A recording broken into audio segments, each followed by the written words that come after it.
So you've been digging into some research, and well, this is a little out there, even for us. Mm. It's about how scientists actually try to measure love. Yeah, it does sound kind of strange when you put it like that. Like, how can you measure something as, I don't know, messy as love? Right. It'd be like trying to use a ruler to measure like how happy someone is. Totally. But there's this whole area of research, and it's actually really interesting. This meta analysis you sent, it looks at tons of studies on love Love scales. scales. Basically, like questionnaires, but they're trying to assess romantic feelings. Okay, so like how much you love someone on a scale of 1 to 10. Yeah, kind of. And by putting all these studies together, this meta analysis, it can actually show us some really cool stuff. Okay, so how do you even begin to measure something as abstract as love? Where do you even start? Well, a lot of these scales, they start with this idea of two different kinds of love: passionate love and companionate love. You mean like the crazy in love, can't keep your hands off each other kind of love versus that really comfortable best friend love that grows over time. Exactly. Yeah, no, those feel super different. I'm guessing the researchers found that they had to be measured in totally different ways, right? You'd think so, wouldn't you? But here's where it gets interesting.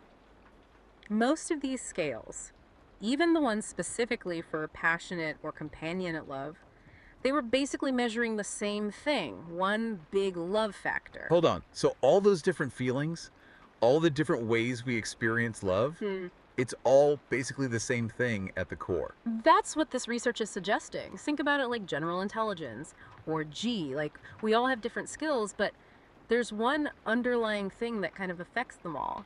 This meta analysis, it suggests that maybe there's a similar L for love, a kind of general love factor. What? Okay. So you're saying all those love songs, all those poems, Hmm. they're all talking about basically the same emotion underneath it all. Not necessarily. It's not that simple. Just because there might be this one big love factor doesn't mean our experiences are all exactly the same. We're not robots. There are definitely shades of love, variations, just like, well, intelligence. And this is where the meta analysis gets even cooler. Some of the scales, they measure something a little different. Okay, now you've got me hooked. Tell me more about these other scales. What else were they picking up on? Well, there's this one called the mania scale. Mania. Okay, that sounds a little intense. Yeah, and it kind of is. It measures that obsessive, possessive kind of love, jealousy, needing constant reassurance, that kind of thing. Ah, right. The always checking their phone type. I think we've all seen that one. Or maybe even felt it ourselves. Not exactly the healthiest, is it? Well, the study actually found that higher scores on this mania scale, they were linked to shorter relationships and lower satisfaction. So wait, those crazy in love feelings, the ones we always see in movies, they could actually be a bad sign. It definitely makes you think. But there's something really important to keep in mind with this particular study. It used something called cross-sectional data. Cross-sectional. Okay, you've lost me a little. Basically, imagine taking a snapshot of a bunch of couples at one specific moment. You can see who's happy, who's struggling, who's scoring high on the love scales, but you don't know what came before that moment or what will happen after. So we can't say for sure that, like, being obsessive actually makes relationships go bad. Right, Just right. that, those things tend to show up together. Okay, so it's kind of like saying everyone with an umbrella must be wet. Yeah, exactly. Just because you see them together. To mean the umbrella caused the rain. Exactly. There could be Yeah, something else going on. Maybe those obsessive feelings, they pop up more when the relationship is already kind of rocky. makes sense. So, big takeaway. Just because two things happen at the same time doesn't mean one caused the other. Yeah, correlation isn't causation. Exactly. Yeah. But even if it's not a direct cause, that whole mania thing, Hmm. it's a good reminder. Those crazy in love feelings, maybe they're not always the best sign for a long-term thing. Yeah, not always a fairy tale ending, right? Right. Okay, so we've talked about this general love factor and then the not so great side of obsessive love. Anything else from this meta-analysis? Any other scales that stood out? Oh, yeah, definitely. There's one more finding that I thought was really interesting. They also looked at these two other aspects of love: pragma and storge. Okay, those sound serious. They're actually pretty straightforward. Pragma, it's that practical side of love, like thinking about shared goals, whether you're actually compatible, that kind of stuff. Oh, interesting. So like the more uh, rational side of love. Yeah. And then storge, that's all about the love that grows out of friendship, like Yeah. that deep connection you have, that feeling of knowing someone really well. So pragma's like the head and storage is the heart. That's a great way to put it. And get this. The study found that this combo pragma and storge had the weakest connection to relationship success. Wait, really?